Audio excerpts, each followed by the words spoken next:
cordial bienvenue. Bienvenue à tous. Bienvenue aux responsables d'école, bienvenue aux différents parents, bienvenue aux différents invités. On va pouvoir faire connaissance avec les différents invités pour cette belle journée. Mais juste avant, nous allons entonner ensemble la première strophe de l'hymne national. Vous allez vous mettre debout pour le respect du drapeau. Vous allez vous mettre debout. Côté Jean-Claude là, DJ Abral, assez l'hymne national là pour nous, tout le monde qui a une casquette, respect nous gagne un drapeau, on n'a pas obligé de retirer et puis on a pris en posture.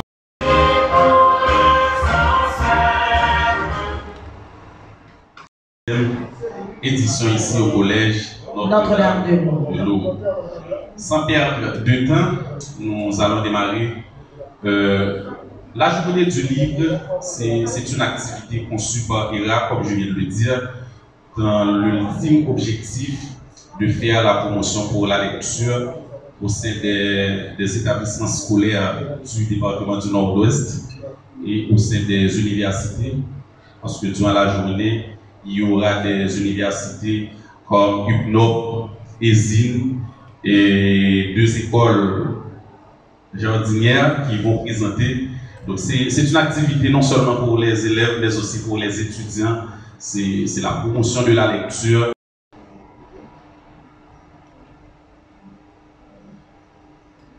Mesdames, Messieurs les directeurs et directrices des institutions scolaires de Port-de-Paix, Mesdames, Messieurs les autorités qui sont ici présents ce matin, Mesdames, Messieurs les responsables des universités qui sont là,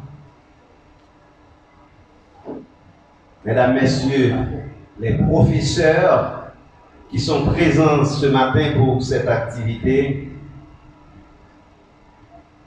Monsieur Macdoni Valéris, qui n'est pas encore arrivé, l'invité d'honneur de cette 6e édition de la Journée du Livre.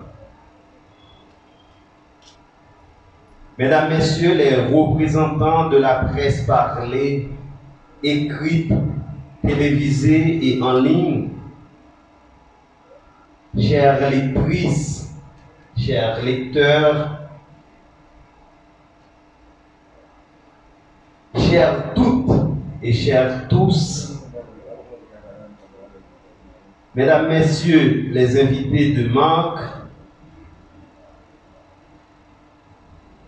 Madame l'assistance. Aujourd'hui, dimanche 23 avril 2023, est pour ERA et pour nous toutes et tous ici présents le jour spécial de cette année 2023. En effet,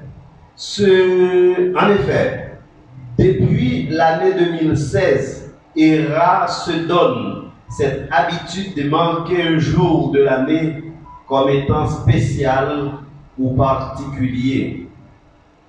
Spécial parce que c'est le jour pour ERA et pour la communauté du Nord-Ouest en général de la manifestation du livre.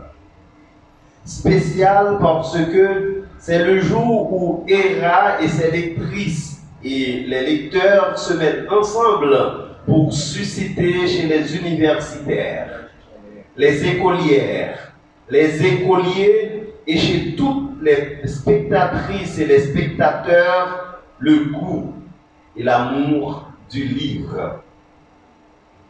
C'est le jour où, après des préparations minutieuses, les lectrices et les lecteurs d'ERA participant à la journée du livre invitent le public à s'offrir un ami hors du commun qui n'est autre que le livre.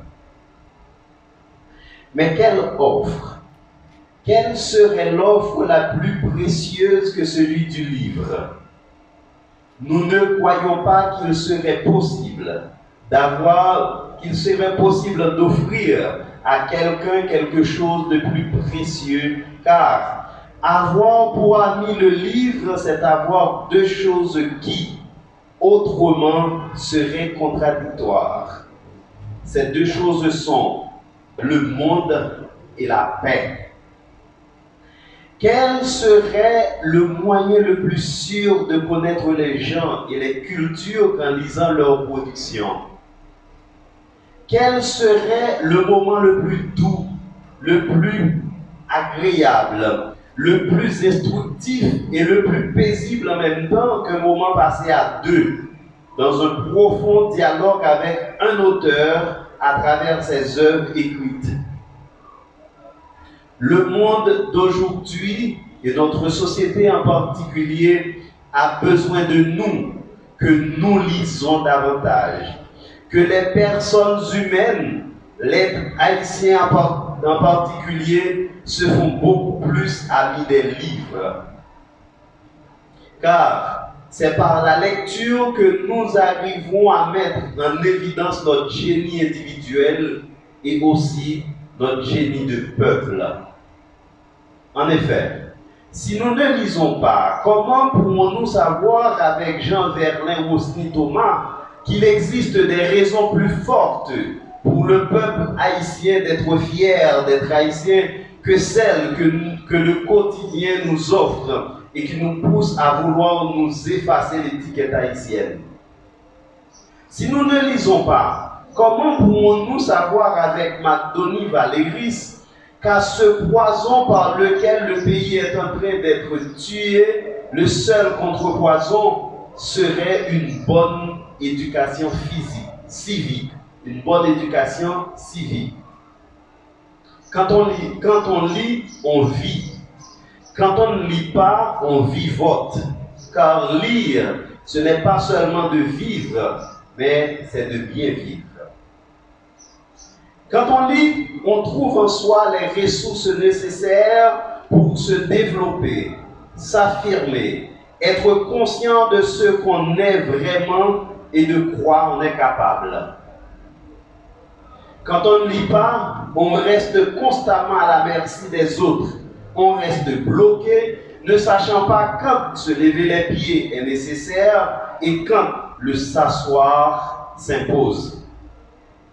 Lire permet de se rencontrer soi-même et de rencontrer les autres, tout en étant sur son lit ou dans son fauteuil. Lire permet de donner de la forme à son esprit, sa pensée et son être tout entier.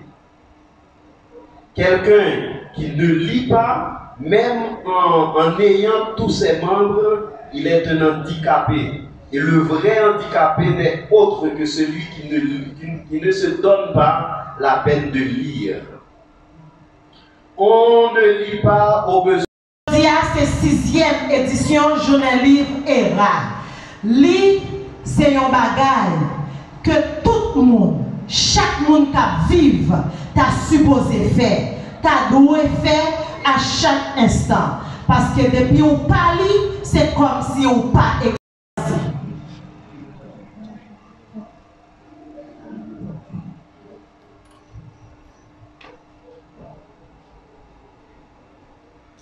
Monsieur le directeur départemental d'éducation.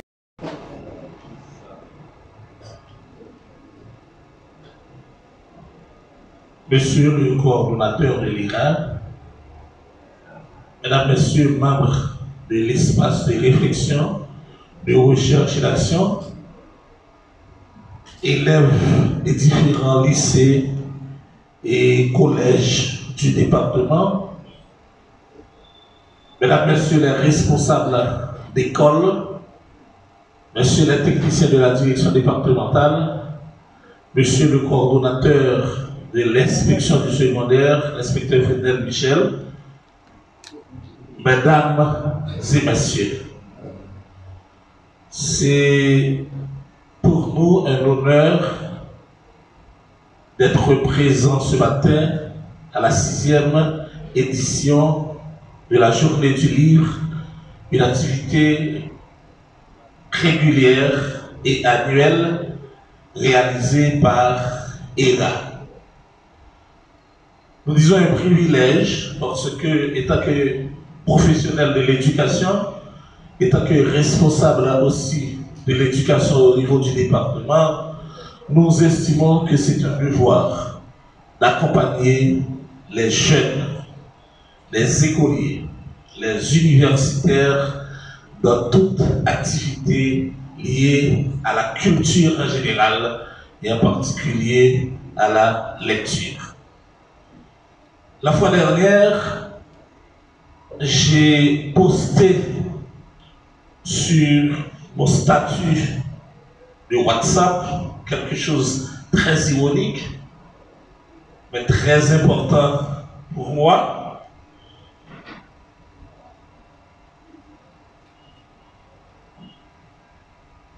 Il était question pour moi de poster un groupe de jeunes, un groupe d'enfants en train de lire en groupe.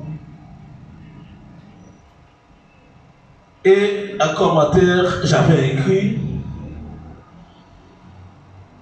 c'est une activité en voie de disparition. Comment se fait-il que, comme responsable d'éducation, j'ai posté un groupe d'élèves, un groupe d'enfants en train de lire comme une activité en voie de disparition? C'est parce que j'ai constaté, et je constate encore aujourd'hui, que la lecture n'intéresse plus d'un. Une activité de lecture au niveau du département, une activité où l'ensemble des écoles a été mobilisé, et voilà, on est à 10h du matin, on ne peut pas réunir le public scolaire du département.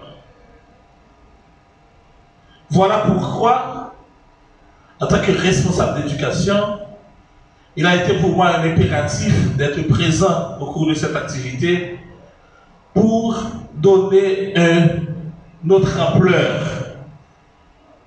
à cette grande manifestation culturelle au niveau du département, une activité qui mériterait d'être encouragée, d'être soutenue par plus d'un.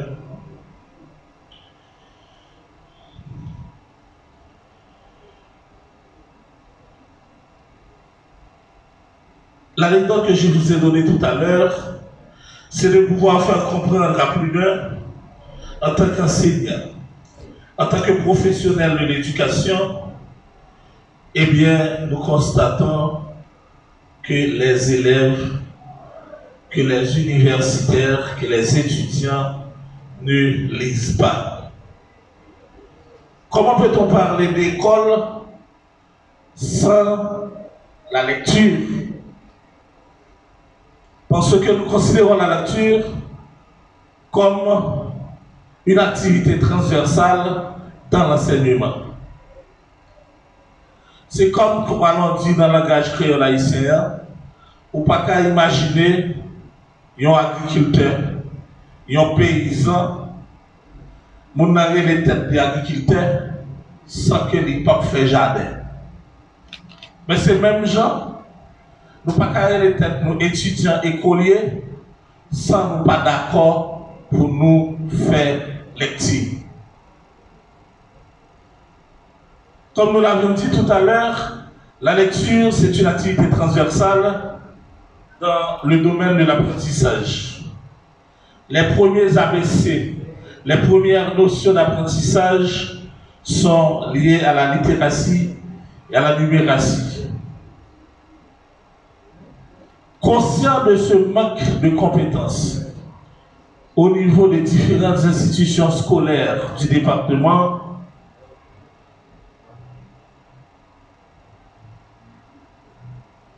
le ministère de l'Éducation nationale a déclaré en 2015-2016 les vendredis dans les écoles comme journée de lecture. C'est vrai que c'est une activité que les différentes écoles n'encouragent pas, mais pour nous, au niveau de la direction départementale, nous encourageons à ce que les institutions scolaires priorise à côté du sport tous les vendredis pour la lecture. Autrement dit, la lecture aide à développer pour chacun, pour chaque élève, pour chaque enfant, chaque universitaire, son vocabulaire, sa compréhension et son esprit critique. C'est la lecture qui nous apprend à écrire. C'est la lecture qui nous permet d'être transportés à notre propre monde, de notre propre monde à un autre monde. La lecture, autrement dit, c'est une source d'information car elle nous aide à grandir intellectuellement. De tous les avantages liés à cette activité, nous pouvons citer entre autres l'acquisition d'une compétence profonde, l'amélioration de l'activité du cerveau, le développement de l'emphasie, la découverte du monde extérieur, la découverte de la vie en général. La lecture permet l'enrichissement de notre vocabulaire particulier et notre connaissance en général. Elle améliore notre sens créatif de l'imagination, notre esprit critique, pour ne citer que cela. En ce sens, nous pouvons dire, mes chers enfants, mes chers élèves, chers étudiants universitaires, que la lecture est une des compétences les plus importantes que nous devons acquérir. C'est en ce sens qu'au nom de la direction départementale, dont je suis le directeur, j'encourage vivement et je tiens à remercier l'ERA comme institution, les responsables de l'ERA, les différents membres de cette activité non lucrative à maintenir ces activités du livre. Ce n'est pas facile de retenir un public dans une activité non lucrative comme celle-ci. Et c'est pour cette raison, comme je l'ai dit tout à l'heure, j'encourage vivement les responsables de l'ERA à maintenir et à tenir haut le flambeau de la lecture comme ils le font